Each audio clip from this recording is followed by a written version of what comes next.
نہیں نہیں، آپ نے کبھی ایسا دیکھا ہے کہ شیر جنگل کا بادشاہ ہے، درندہ ہے، جنگلی درندہ ہے، وہ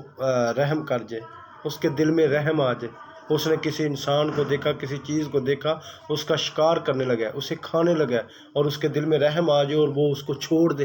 ایسا ہوا کبھی؟ اس کے دل میں رحم نہیں آئے گا، کیونکہ درندے بے رحم ہوتے ہیں، ان کے دل میں رحم نہیں، اور انسان کے دل میں رحم ہے، جو انسان ہے۔ اور اگر انسان بے رحم ہو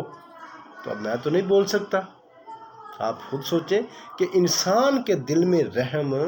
لازم ہے، جو انسان ہے اس کے دل میں رحم کی شرط لازم ہے۔ تو درندہ بے رحم ہو سکتا ہے، انسان بے رحم نہیں ہو سکتا۔ اس لیے اب مطلب اگر فرض کریں، اللہ تعالیٰ معاف کرے، میں ایک سخت دل ہوں نا، ہارڈ دل ہوں، سخت دل ہوں، تو میری کوشش ہونی چاہیے کہ میرا دل نرم ہو، میرے دل میں رحم ہو۔ رحم کے درجات ہیں، یہ نہیں کہتا میں کہ مطلب آپ بالکل ہی رحم دل، مطلب بالکل نرم دل ہو جائے، چاہے نقصانات ہو رہے ہیں، نو، اب اپنا بچہ ہے، آپ کا اپنا بیٹا ہے، آپ نے اس پر رحم کرنا، شفقت کرنی، یہ بات حقیقت ہے، مگر اس انداز سے کرے نا کہ اس کو بھی سمجھ جائے، اس کو سدھارنے کی انداز سے۔ کہیں ایسا نہیں ہے کہ مطلب وہ بچہ جو ہے وہ